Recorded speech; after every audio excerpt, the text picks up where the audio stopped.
WhatsApp people, कैसे हैं आप सब? ठीक ठाक हैं? It's me Hamzain, you are watching H Reacts. Welcome back to the channel. उम्मीद करता हूँ अच्छे होंगे, खैर खैरियत से होंगे, एंजॉय कर रहे होंगे। और हम देखने वाले हैं एक वीडियो, एक ANI का एक पॉडकास्ट कह लें, एक इंटरव्यू कह लें। उसमें एक बंदी है जिसने ये स्टेटमेंट बोली है कि thank you Modi ji for peaceful solution of Jammu and Kashmir, we are happy.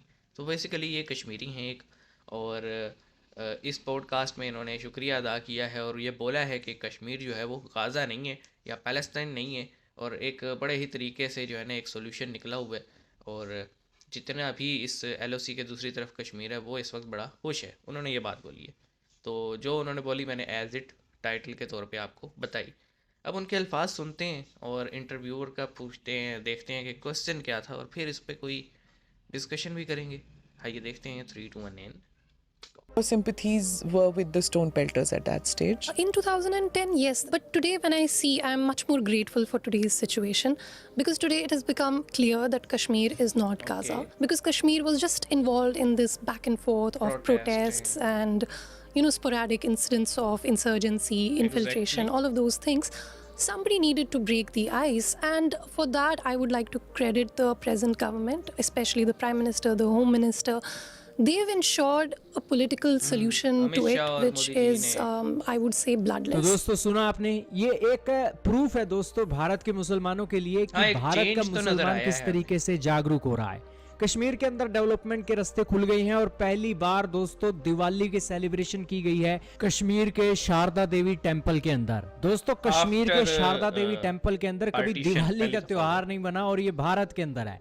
और ये सिचुएशन आपके सामने चलती है जब धारा 370 लगी होती है। जब धारा 370 हट जाती है तो माहौल जिस कदर से शांत हुआ है, आप देख सकते हो कि शारदा देवी टेंपल के ऊपर दिवाली सेलिब्रेट की गई। ओके, वीडियो आप सबने देखा, और जो भी ये इंटरव्यू दे रही थी, इंटरव्यूअर ने बोला कि 2010 के आसपास आप जो है ना काफ़ी इस पे बात करती थी, अब एक चेंज आया है आप में भी। तो उन्होंने कहा जी बिल्कुल चेंज आया है, और उसकी वजह सीधी सीधी ये है कि जो प्रेजेंट गवर्नमेंट है, जिसमें इन्होंने रेफ़र किया मोदी साहब को, अमित शाह को, कि किस तरह से उन्होंने 370 को हटाया।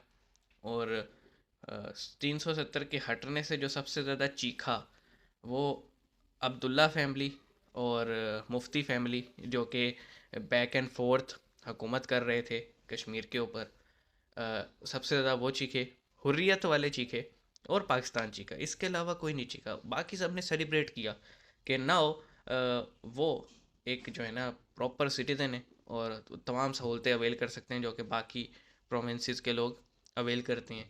और फिर हमने देखा कि चीज़ें कितनी सुकून में आ गई, वहाँ पे टूरिज़म बढ़ गया, लोगों की इनकम स्टार्ट हो गई, और बहुत सारी चीज़ें हमें सही होती नज़र आई।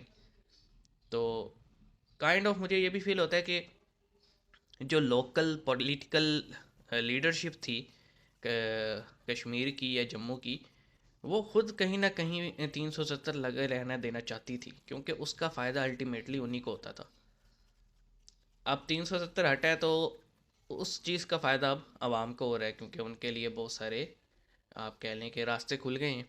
और फिर हमने देखा कि लाल चौक जिस पे कभी पत्थरबाजी नज़र आती थी, उस दिन हमने वहाँ परेड भी देखी, कॉन्सर्ट भी देखा, और अभी ये शारदा टेंपल की बात की इन्होंने, ये भी देखा हमने।